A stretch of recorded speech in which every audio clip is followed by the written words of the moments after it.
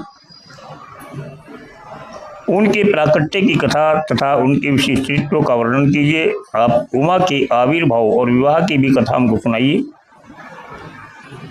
उनके गृहस्थ धर्म का और अन्य लीलाओं का भी हमें श्रवण कराइए। हे निष्पाप सूर्य जी, आपको ये सब तथा और दूसरी बातें जो हम नहीं जानते नो में आपसे पूछ सकते हैं, वे सभी हमको बताने की आप कृपा करें, चेष्टा करें।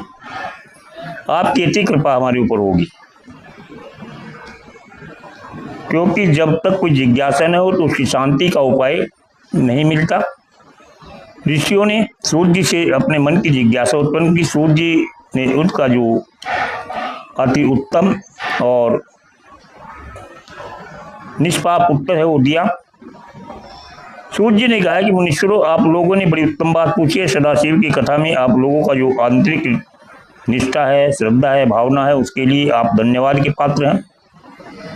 जिसके मन में भगवान शिव की कथाओं के प्रति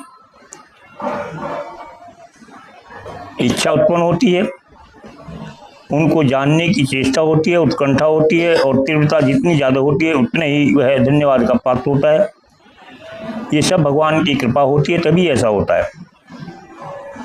ये ब्राह्मणों, भगवान शंकर का गुणानुवाद सात्विक, राजसिक और तामसिक तीनों ही प्रकृति के मनुष्यों को सदा आनंद देने वाला होता है।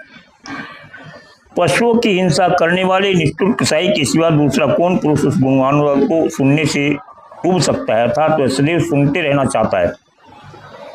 जिसके मन में कोई तृष्णा नहीं है, ऐसा महात्मा पुरुष भगवान शिव के उन गुणों का मान करते हैं, क्योंकि वह गुणावली संसार रूपी रोग की दवा है।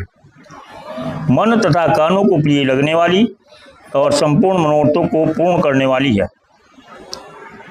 आप लोगों के प्रश्न के अनुसार मैं यथा बुद्धि यत्नपूर्वक और शिव गुरु कृपा के साथ शिवलीला का वर्णन करता हूँ, आप आदरपूर्वक उसको सुने। जिस प्रकार से आपने पूछा उसी प्रकार देव ऋषि नारद जी ने शिवरूपी भगवान विष्णु से प्रेरित होकर के अपने पिता से पूछा था। अपने पुत्र नारद का प्रश्न सुनकर के शिव भक्त ब्रह्मा जी का मन बड़ा प्रसन्न हुआ, और वे मुनि शिरोमणि को हर्ष प्रदान करते हुए प्रेम पूर्वक भगवान शिव के यश का गान करने लगे। एक समय की बात है कि मुनि शिरोमणि नारद जी ने, जो ब्रह्मा जी के पुत्र हैं, मीनित चित्त होकर के तपस्या में मन लगाया, तपस्या के लिए गए, मन लगाया हिमालय की पर्वत की गुफा में। वह गुफा बड़ी रमणीय थी, संपन्न दिखाई देती थी। गंगा के तट पर निरंतर भक्ति को उत्पन्न करने वाली थी। वहाँ एक महान दिव्य आश्रम देखा जो नाना प्रकार की शोभा से सुशोभित था। दिव्यदर्शी नारद जी तपस्या करने के लिए उस स्थान पर गए और उस गुफा को देख करके मुनिवर नारद जी बड़े प्रसन्न हुए और लंबे समय तक वहाँ उन्होंने तपस्या की।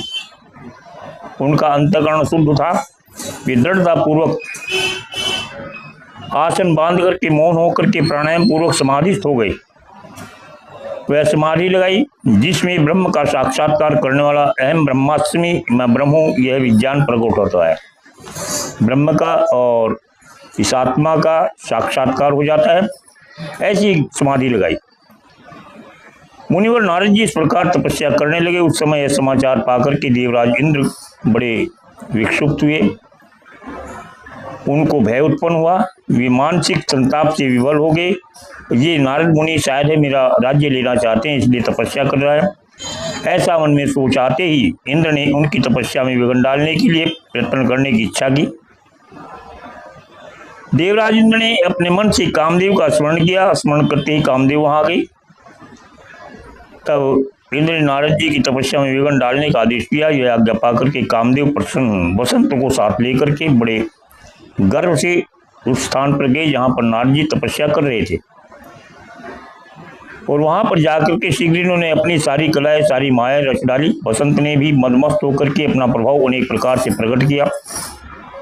कामदेव और वसंत के अथक विकार प्रयत्न करने पर भी नारद जी के मन में कोई चित्त में कोई विकार उत्पन्न नहीं हुआ। उनकी समाधि स्थिर रही।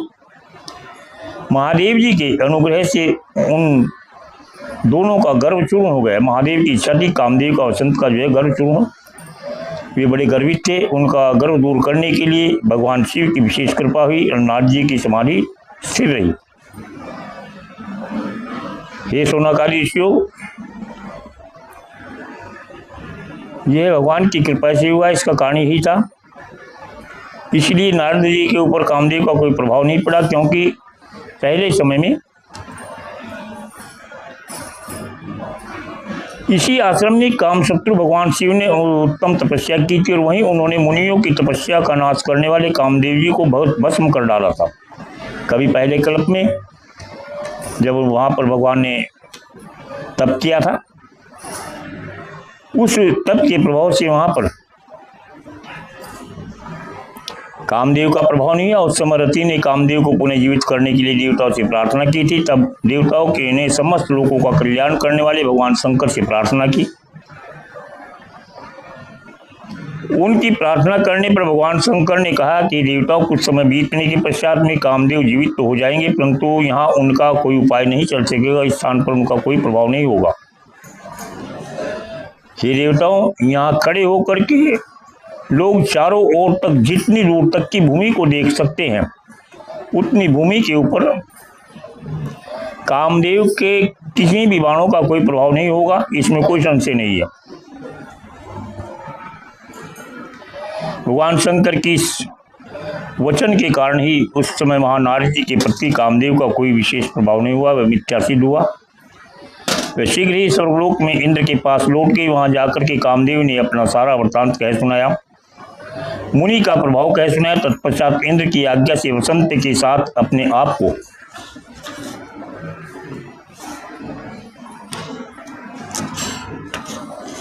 लेकर के अपने स्थान को लौट गए। तो उस समय देवराज इंद्र को भी बड़ा आश्चर्य हुआ कि नारद जी किस प्रकार से इंद्र को इसको कामदेव को जीत गए, परंतु शिव की माया से मोहित होने के कारण उस पूर्व वृत्तांत को स्मरण नहीं कर पाए।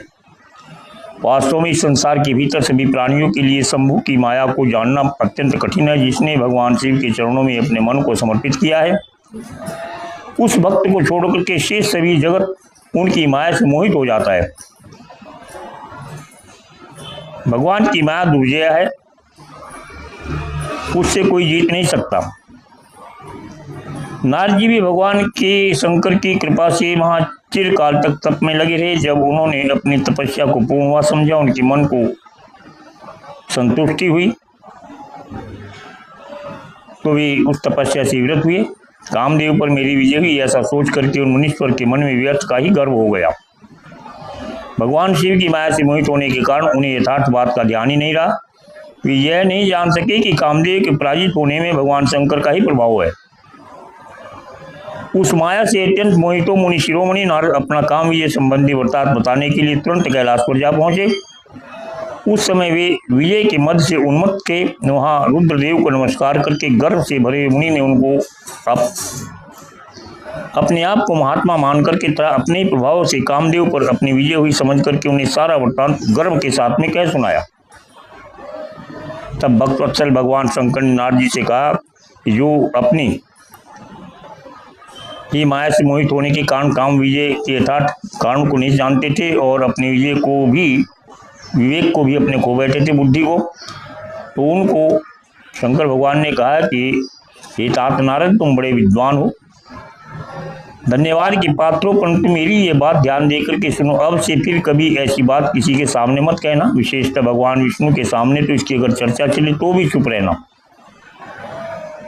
तुमने मुझसे जो अपना वृत्तांत बताया वह पूछने पर भी किसी दूसरे के सामने नहीं कहना। यह सिद्धि संबंधी वृत्तांत सर्वथा गुप्त रखने योग्य है, इसे कभी किसी पर प्रकट नहीं करना चाहिए। तुम मुझे विशेष प्रिय हो, इसलिए अधिक और जोर देकर के मैं तुम्हें शिक्षा देता हूँ, इसे न कहने की आज्ञा देता हूँ, क्योंकि तुम भगवान विष्णु के भक्त हो और उनके भक्त होते हुए भी मेरे अत्यंत अनुगामी हो। तुम मुझे भी बड़े प्रिय हो। मैं बार बार तुमसे कहता हूँ इस विषय का किसी के साथ में चर्चा नहीं करना। अगर कहीं पर प्रसंग चले भी तो भी चुप रहना। भगवान शंकर नारद के हित की कामना से उसको अच्छी बात समझाते हैं, लेकिन नारद जी तो अपने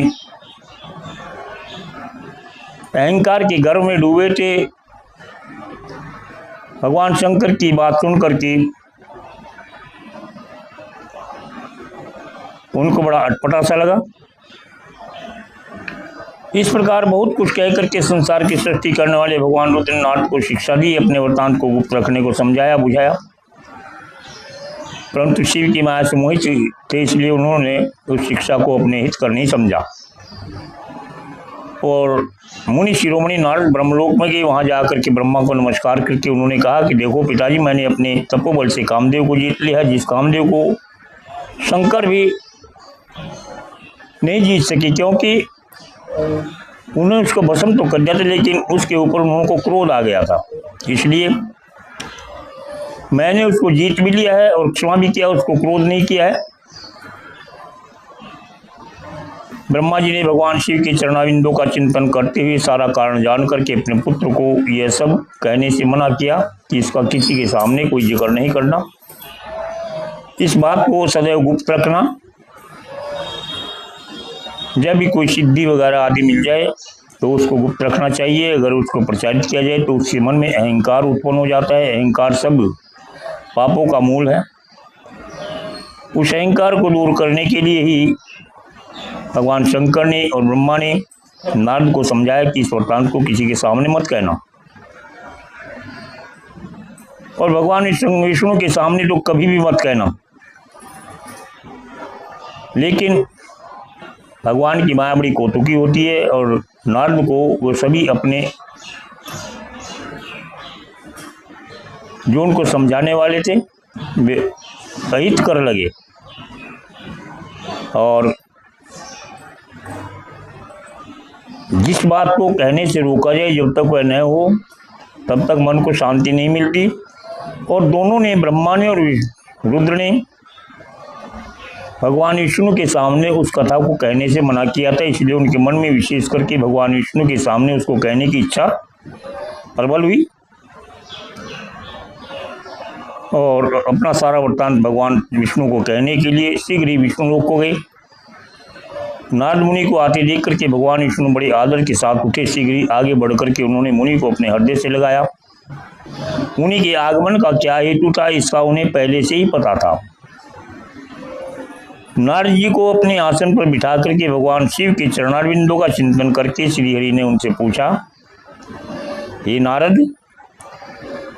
ये तात कहाँ से आते हो? यहाँ किस लिए तुम्हारा आगमन हुआ है? मुनि श्रेष्ठ, तुम धन्य हो, तुम्हारे शुभ आगमन से मैं पवित्र हो गया हूँ, ये लोक पवित्र हो गया है। भगवान विष्णु का यह वचन सुनकर के गर्व से भरे हुए नारद मुनि ने मद से मोहित होकर के अपना सारा वृत्तांत बड़े अभिमान के साथ में सब कह सुनाया।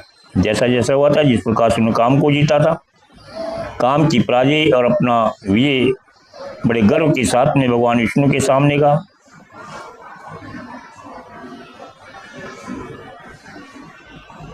और कहा कि मेरे समान काम पर विजय प्राप्त करने वाला कोई दूसरा नहीं है। लेकिन भगवान विष्णु उनकी काम का जो विजय हुआ था उसका कारण समझ करके मन में बड़े मुस्कुराए। तत्पश्चात श्री विष्णु बोले, हे मुनिश्रेष्ठ, तुम धन्य हो, तपस्या के तुम भंडार हो ही। तुम्हारे जैसे कौन तपस्या करने वाला है। तुम्हारा हृदय बड़ा ही उदार है। जिसके भीतर भक्ति, ज्ञान और वैराग्य नहीं होते, उसी के मन में समस्त दुखों को देने वाले काम, मोह आदि विकार से उत्पन्न होते हैं। तुम तो नैष्ठिक ब्रह्मचारी हो, सदा ज्ञान वैराग्य से युक्त रहते हो, फिर तुम में काम विकार कैसे आ सकता है। तुम तो जन्म से ही निर्विकार हो। तुम्हारी बुद्धि शुद्ध है, हृदय निर्मल है। श्री विष्णु की ऐसी बात सुनकर के शिरोमणि नारद जी जोर जोर से हंसने लगे और मन ही मन भगवान को प्रणाम करते कहने लगे कि स्वामी, जब मुझ पर आपकी कृपा है तब बेचारा कामदेव मेरा क्या बिगाड़ सकता है। ऐसा कहकर के भगवान के चरणों में मस्तक झुका करके इच्छा अनुसार विचरने वाले नारद मुनि वहां से प्रस्थान कर गए। बोले शंकर भगवान की जय। तब अपने भक्तों का गर्व दूर करने के लिए भगवान हमेशा तत्पर रहते हैं। नारद जी उनके परम भक्त थे। उसके मन के अहंकार को दूर करने के लिए भगवान ने अब अपनी माया का विस्तार किया। सूत जी बतलाते हैं कि जब नारद मुनि इच्छा अनुसार वहां से चले गए तब भगवान शिव की इच्छा से माया विस्तार और श्री हरि ने तत्काल अपनी माया प्रकट की। मुनि के मार्ग में एक विशाल नगर का रचना किया गया। उसका विस्तार 100 योजन तक का था। वह अद्भुत नगर था, बड़ा ही मनोहारी था। भगवान ने उसे अपने वैकुंठ लोक से भी उत्तम रमणीय बनाया। नाना प्रकार की वस्तुएं उस नगर की शोभा बढ़ाती थी। वहां स्त्री और पुरुषों के लिए बहुत से विहार स्थल थे। श्रेष्ठ नगर चारों वर्णों के लोगों से भरा हुआ था और वहां पर शीलनिधि नामक राजा का राज्य था। वे अपनी पुत्री का स्वयंवर करने के लिए तैयारी कर रहे थे। उन्होंने महान उत्सव का आयोजन किया था। उनकी कन्या का वर्ण करने के लिए उत्सुक होकर के चारों दिशाओं से बहुत से राजकुमार वहां पर पधारे थे, जो नाना प्रकार की वेशभूषा सुंदर शोभा से प्रकाशित थे। उन राजकुमारों से यह नगर भरा हुआ था। ऐसे सुंदर राजनगर को देखकर के नारद जी मोहित हो गए। वे राजा शीलनिधि के द्वार पर गए। उस राज्य के राजा का वैभव देखने के लिए उनके दरबार में गए। मुनि शिरोमणि नारद को देख करके महाराज शीलनिधि ने श्रेष्ठ रत्न में सिंहासन पर उनको बिठा करके उनका पूजन किया। तत्पश्चात अपनी सुंदरी कन्या को, जिसका नाम श्रीमती था, बुलवाया और उसे नारद जी के चरणों में प्रणाम करवाया। कन्या को देख करके नारद जी बड़े चकित हुए और बोले कि राजन, यह देव कन्या के समान सुंदरी महाभागा कन्या कौन है। उनकी ये बात सुनकर के राजा ने हाथ जोड़ करके कहा कि राजन मुनि, ये मेरी पुत्री है, इसका नाम श्रीमती है। इसका विवाह का समय आ गया। यह अपने सुंदर वर चुनने के लिए निमित्त स्वयंवर में जाने वाली है। इसमें सब प्रकार के शुभ लक्षण लक्षित होते हैं। महर्षि, आप इसका भाग्य हमको बतलाइए। राजा के इस प्रकार पूछने पर काम से विवल हुए मुनिश्रेष्ठ उस कन्या को प्राप्त करने की इच्छा से राजा को संबोधित करके इस प्रकार कहने लगे, हे भूपाल, आपकी यह पुत्री समस्त शुभ लक्षणों से संपन्न है, परम सौभाग्यवती है। अपने महान भाग्य के कारण यह धन्य है और साक्षात लक्ष्मी की भांति समस्त गुणों की भंडार है। इसका भावी पति निश्चय भगवान शंकर के समान वैभवशाली, सर्वेश्वर, किसी से पराजित न होने वाला, वीर, काम विजयी और संपूर्ण देवताओं में श्रेष्ठ होगा।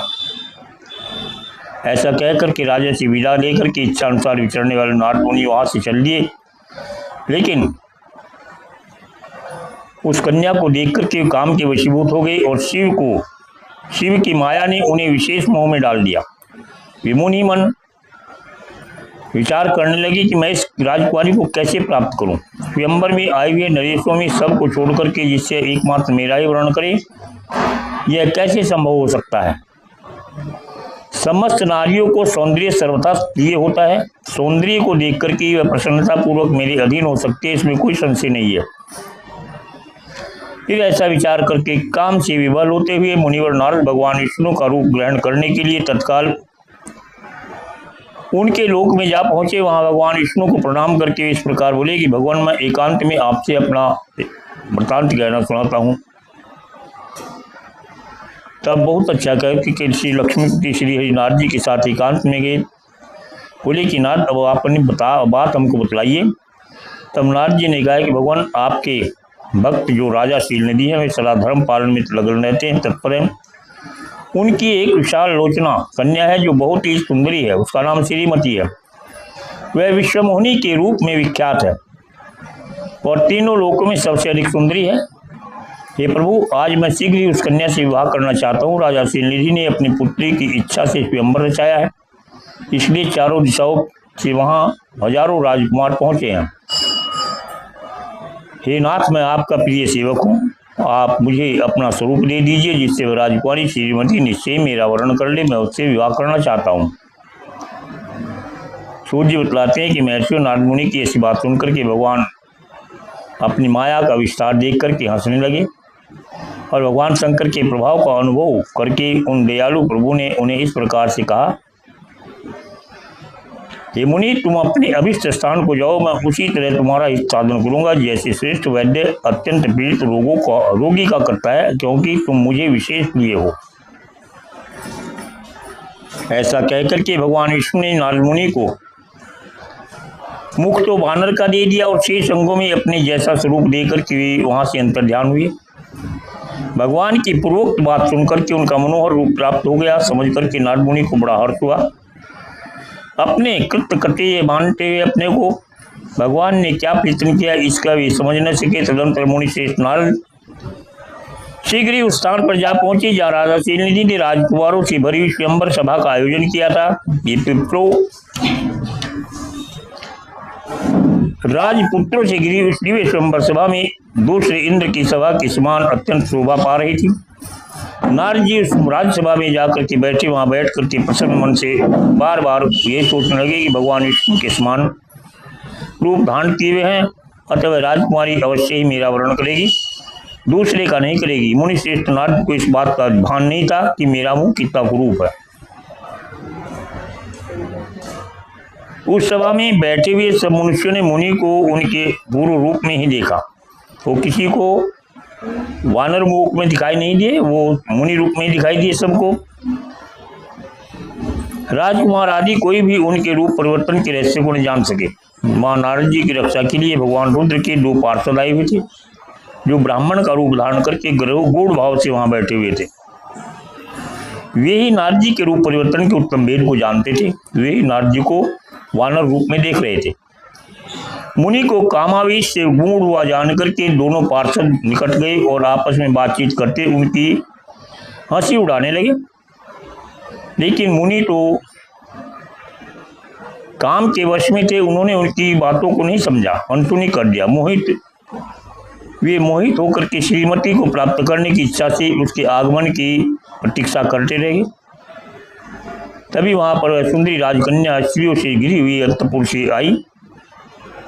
हाथ में सुंदर सोने की माला धारण कर ले रखी थी। शुभ लक्षण राजकुमारी स्वयंवर के मध्य भाग में लक्ष्मी के समान स्थित हुई, अपूर्व शोभा को प्राप्त हुई। उत्तम व्रत का पालन करने वाली शुभ कन्या ने माला हाथ में लेकर के अपने मन के रूप वर का अन्वेषण करने के लिए सभा में चारों ओर भ्रमण किया।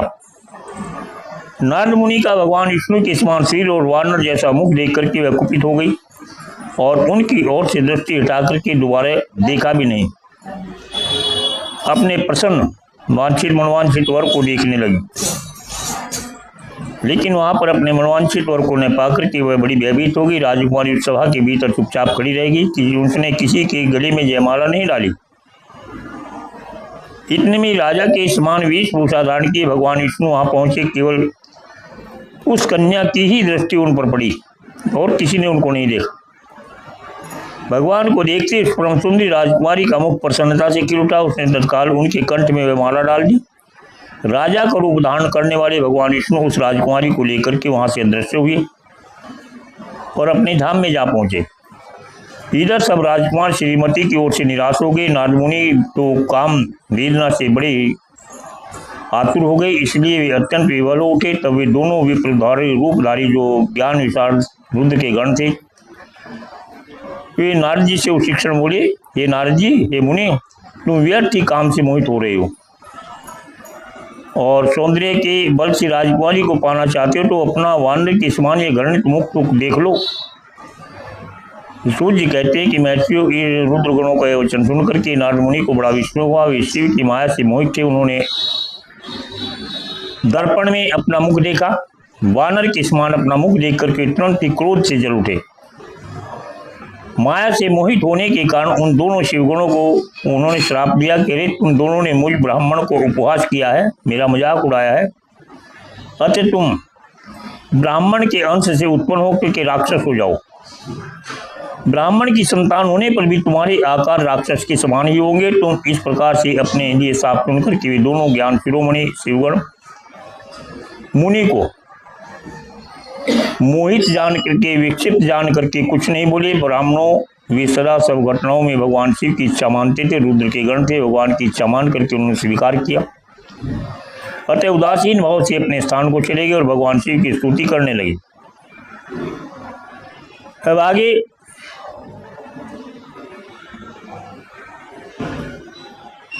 सूर्य जी कहते हैं कि महर्षियों, माया से मोहित नारद मुनि उन दोनों शिवगणों को यथोचित श्राप देकर के भगवान शिव की इच्छा अनुसार मोह निद्रा से जाग न सके, मोह में ही पड़े रहे और उन्होंने भगवान विष्णु के किए हुए उस कपट को याद करके उन्हें तुरंत ही मन में दूसरे क्रोध को उत्पन्न किया। उनका क्रोध मन में उत्पन्न हुआ, उसको लेकर के विष्णु के लोक को जा पहुंच चल दिए।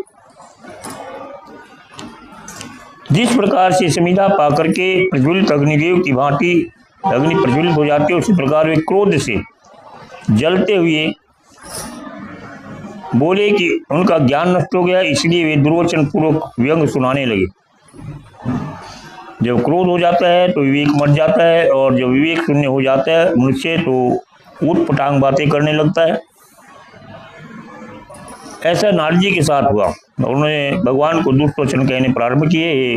अरे तुम बड़े दुष्ट हो, कपटी हो, दूसरे की भलाई नहीं देख सकते, दूसरों को खुशी नहीं देख सकते, तुम बड़े मायावी हो, तुम्हारा अंतःकरण मलिन है। पूर्व काल में भी तुमने मोहिनी रूप धारण करके कपट किया था, असुरों को वारुणी मदिरा पिला दी थी, उन्हें अमृत नहीं पीने दिया था। छल कपट में तुम अनुराग रखते हो, तुम बड़े छलिया हो। यदि महेश्वर रुद्र दया करके विष न पी लेते तो तुम्हारी सारी माया उसी दिन समाप्त हो जाती। विष्णु कपटपूर्ण चाल तुम्हें अधिक प्रिय है, तुम्हारा स्वभाव अच्छा नहीं है, कपटी हो तो भी भगवान शंकर ने तुम्हें स्वतंत्र बना दिया है। अब तक तुम्हारा किसी के साथ में पाला नहीं पड़ा था। तुम्हारी इस चाल ढाल को समझ करके अब शिव भी पश्चाताप करते हैं, उन्हें भी बड़ा दुख है। अपनी वाणी रूप वेद को प्रामाणिकता स्थापित करने वाले महादेव ने ब्राह्मण को सर्वोपरि बताया है कि अरे इस बात को जान करके आज मैं तुम्हें ऐसी शिक्षा दूंगा जिससे तुम्हें कभी ऐसा कर्म करने की आगे हिम्मत ना होगी। अब तक तुम्हें किसी शक्तिशाली से ब्राह्मण से पाला नहीं पड़ा था, लेकिन आज मुझ जैसे तेजस्वी ब्राह्मण से पुरुष से पाला पड़ा है। अब मैं तुम्हें तुम्हारी करनी का पूरा पूरा फल दूंगा।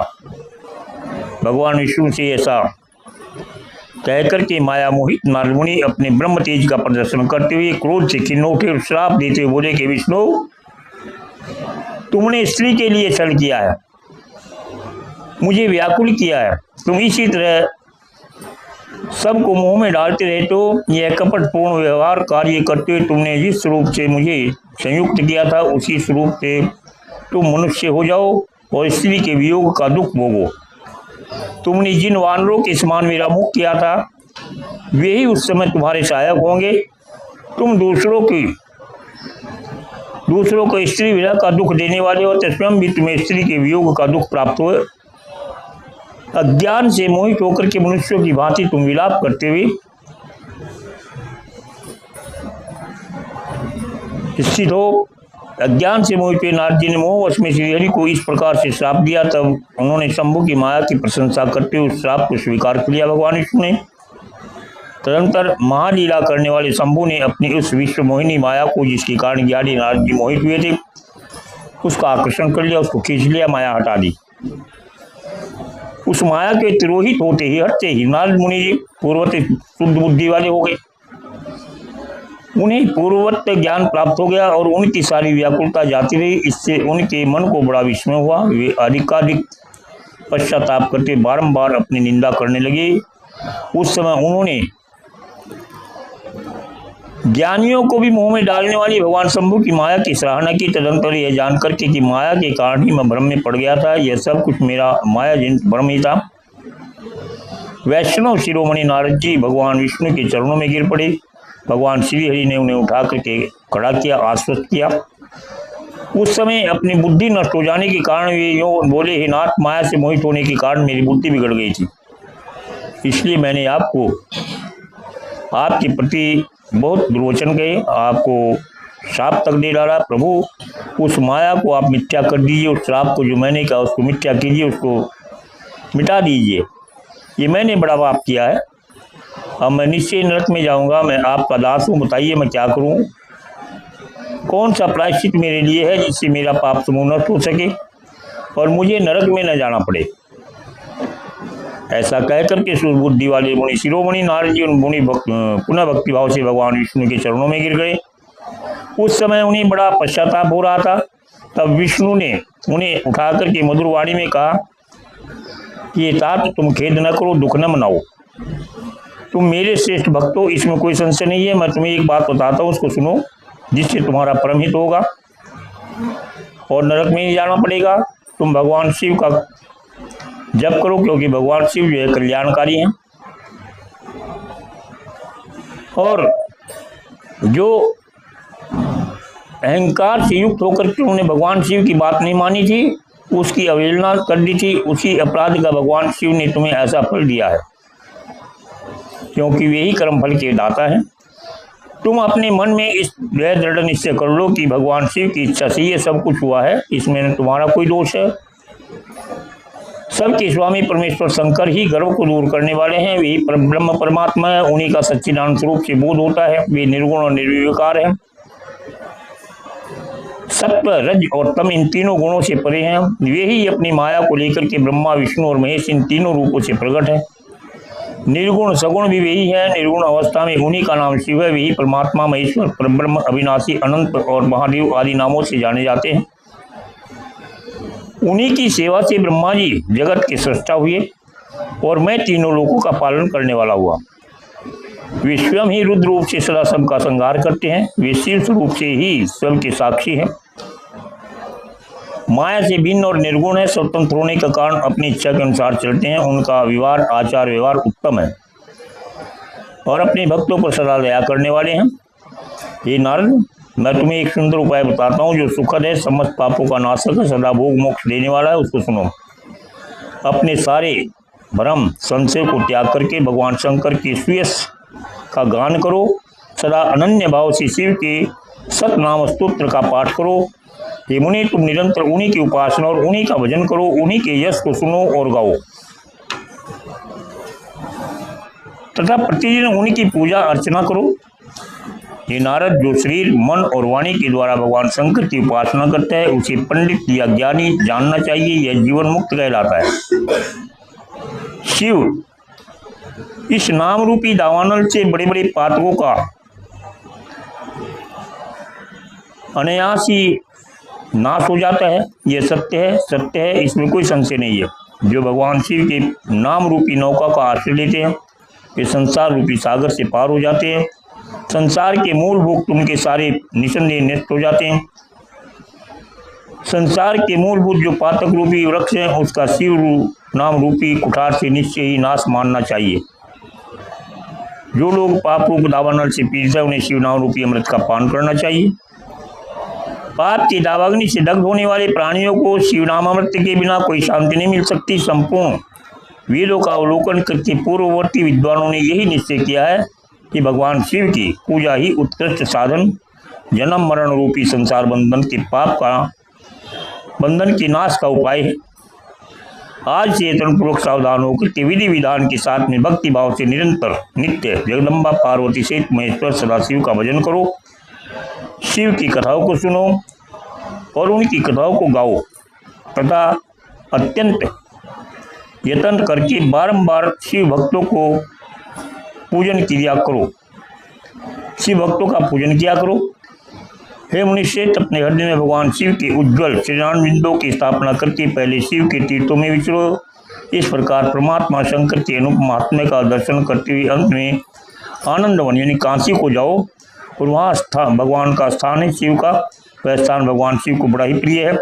भक्तिपूर्वक विश्वनाथ जी का दर्शन पूजन करो, उनका स्मृति वंदना करते हुए निर्विकल्प संशय रहित होकर के भगवान शंकर का नाम जपो। इसके बाद तुम्हें मेरी आज्ञा से भक्तिपूर्वक अपने मोक्ष की सिद्धि प्राप्त हो जाएगी और निश्चय ब्रह्मलोक में चले जाना चाहिए। वहाँ अपने पिता ब्रह्मा जी को विशेष रूप से स्तुति वंदना करके तुम्हें प्रसन्नता पूर्वक हृदय से बारंबार शिव महिमा के विषय से प्रसन्न करने चाहिए। ब्रह्मा जी शिव भक्तों में श्रेष्ठ हैं, वे तुम्हें बड़ी प्रसन्नता के साथ में भगवान शंकर का महात्मा और सतनाम स्तोत्र सुनाएंगे। आज से तुम शिव आराधना में लग जाओ, शिव भक्त हो जाओ, विशेष रूप से मोक्ष के भागी बनो। भगवान शिव तुम्हारा कल्याण करेंगे। इस प्रकार प्रशंसित हुए भगवान विष्णु नारद मुनि को प्रेम पूर्वक उपदेश दे करके शिव का स्मरण करते हुए वंदन और स्मरण करते हुए वहां से अंतर ध्यान बोले शंकर भगवान की जय। नारद जी सभी तीर्थों में भ्रमण करते शिव गुणों के शापोद्धार की बात बतला करके ब्रह्मलोक में जाकर के ब्रह्मा जी से शिव तत्व के विषय में प्रसन्न करते हैं। उसके बारे में कथा का प्रचार किया गया है। सूर्य जी कहते हैं कि महर्षि भगवान श्री हरि के अंतर ध्यान हो जाने पर मुनि श्रेष्ठ नारद शिवलिंगों का भक्तिपूर्वक दर्शन करके पृथ्वी पर विचरने लगे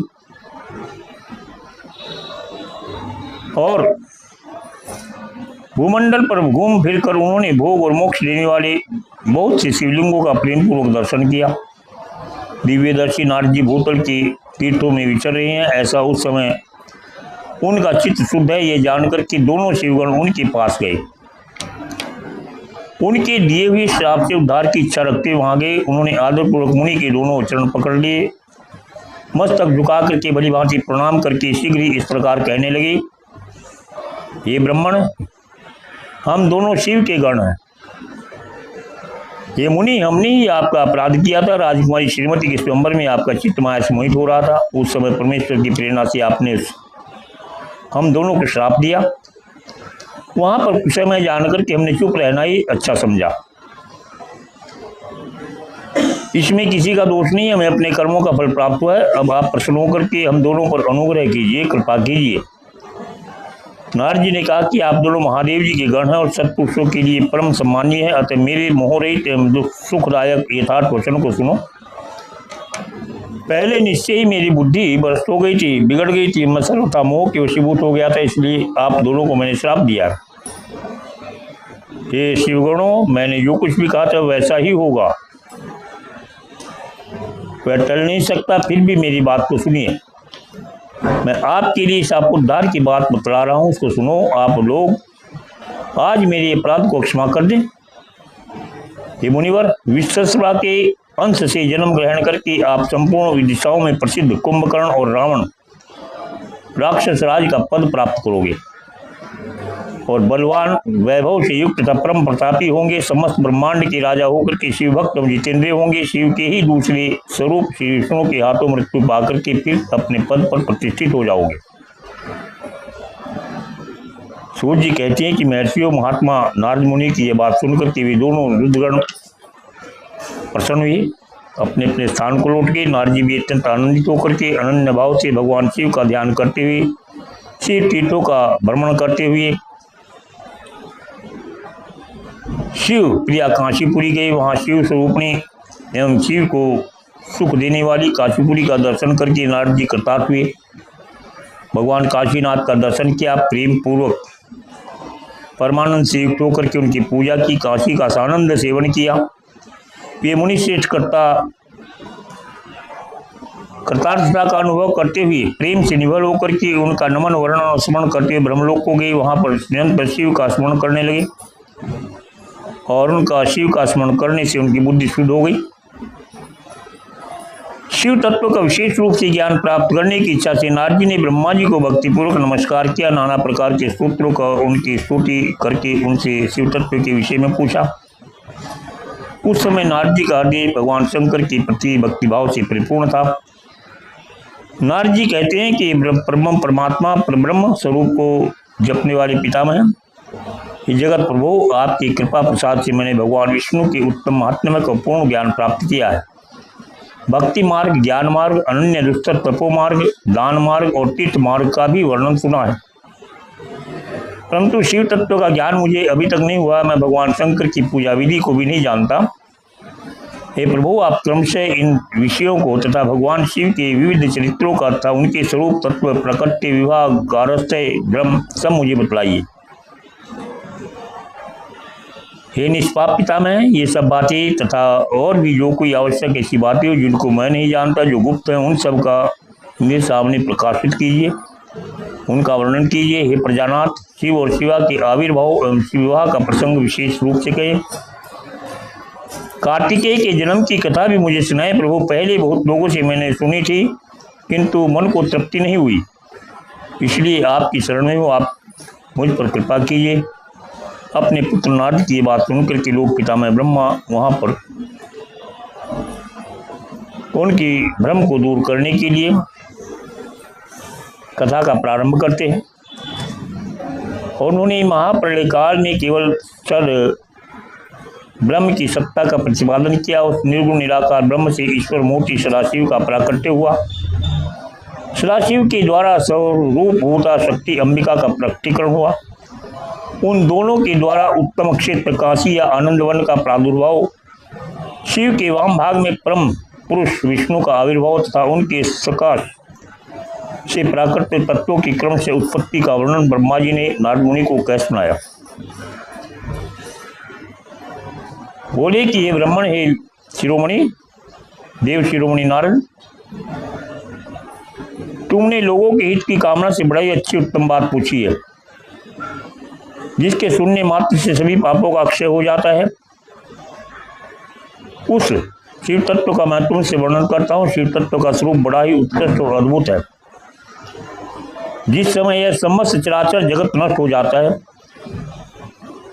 हो गया था, सर्वत्र केवल अंधकार ही अंधकार था। न सूर्य दिखाई देता था, न चंद्रमा, अनन्य ग्रह और नक्षत्रों का भी कोई पता नहीं था। सब कुछ समाप्त था, शून्य था।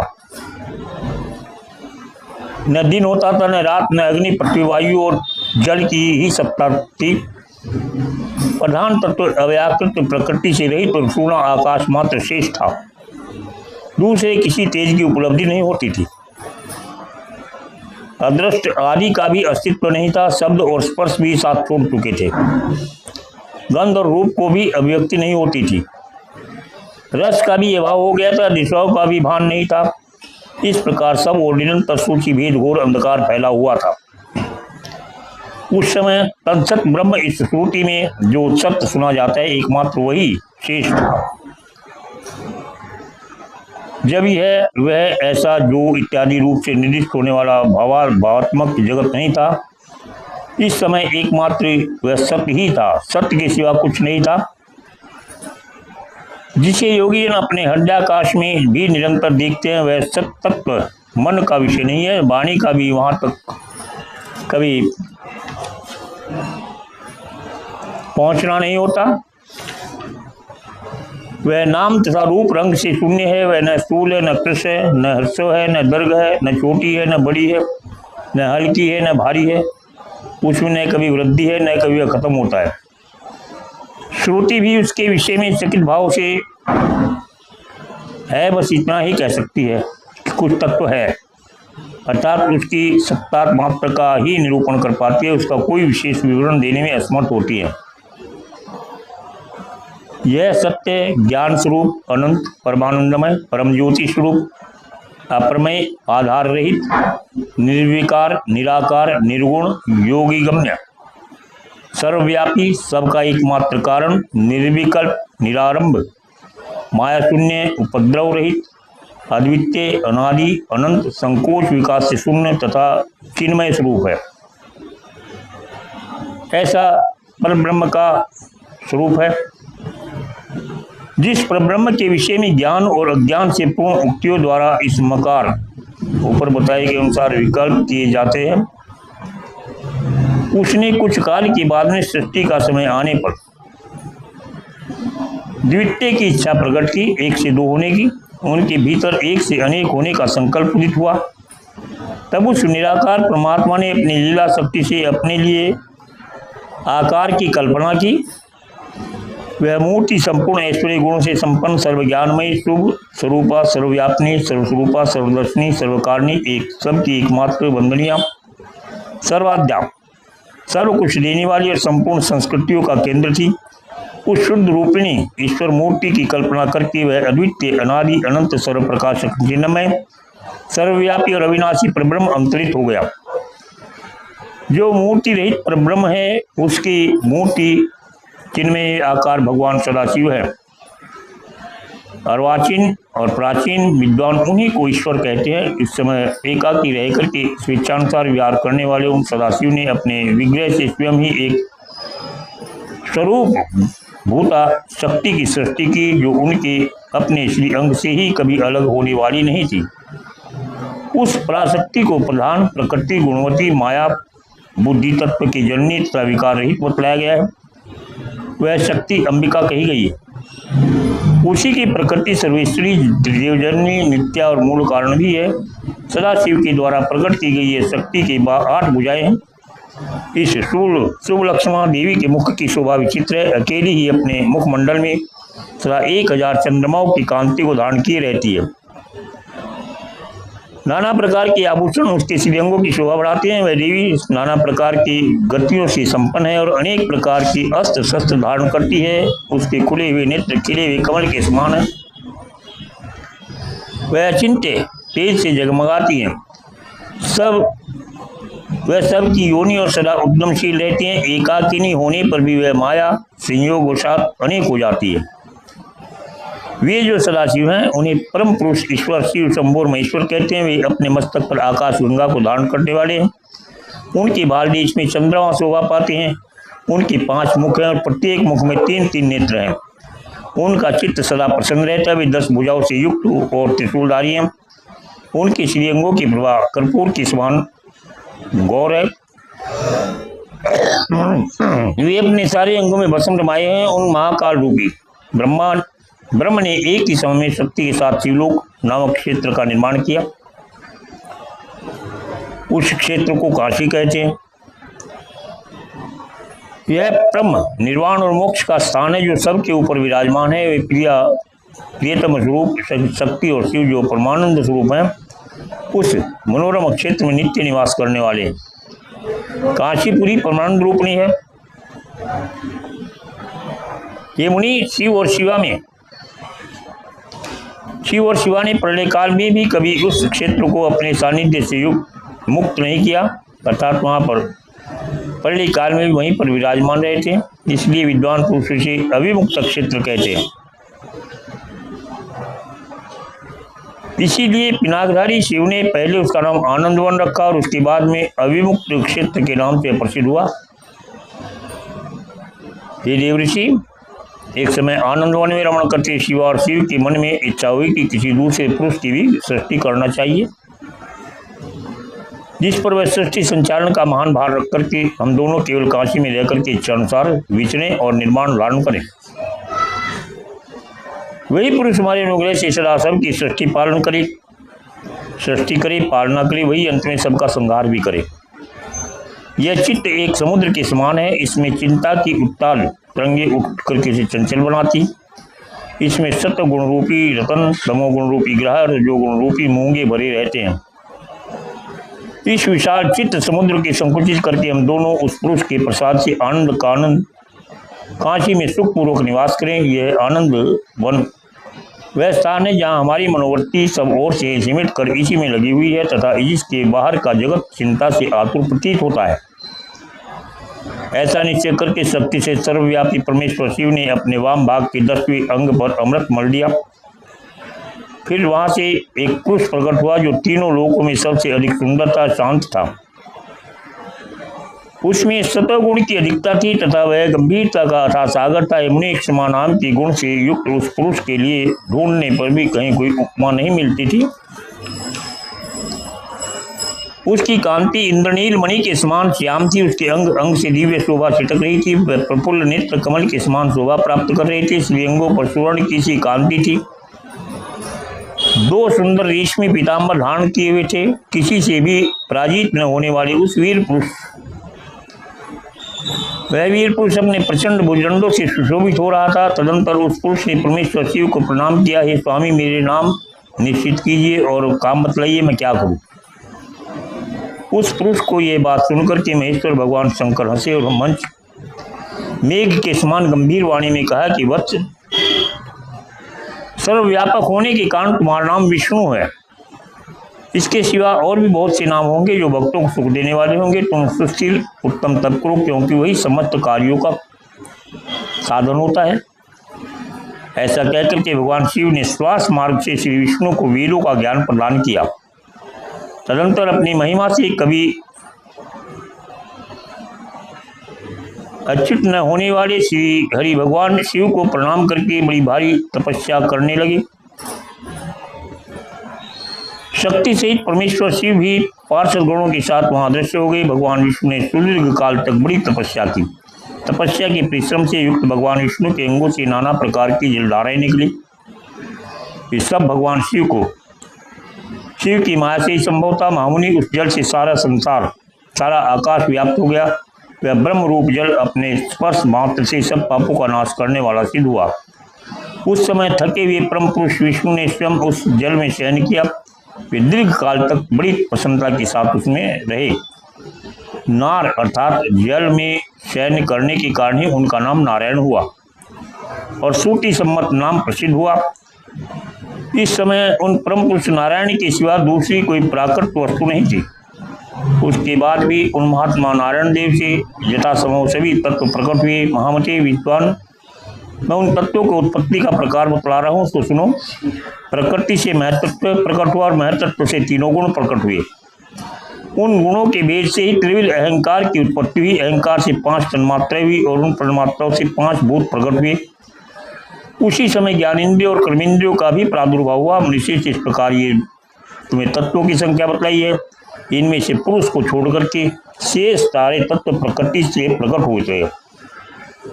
इसलिए सब के सब जड़ हैं। तत्वों की संख्या 24 है। उस समय एकाकार हुई 24 तत्वों को ग्रहण करके वे परम पुरुष नारायण भगवान शिव की इच्छा से ब्रह्म रूप जल में सो गए। बोलिए सत्यनारायण भगवान की जय, विष्णु भगवान की जय, कमल नयन भगवान की जय। कितना भजन बोलोगे क्या?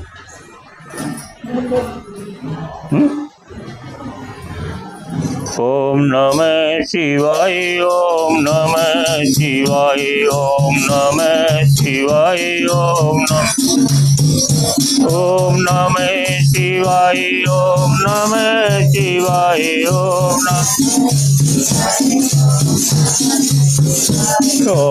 नमः शिवाय, ओम नमः शिवाय, ओम नमः शिवाय, ओम नमः शिवाय, ओम नमः शिवाय, ओम नमः शिवाय, ओम नमः शिवाय, ओम नमः शिवाय, ओम नमः शिवाय, ओम नमः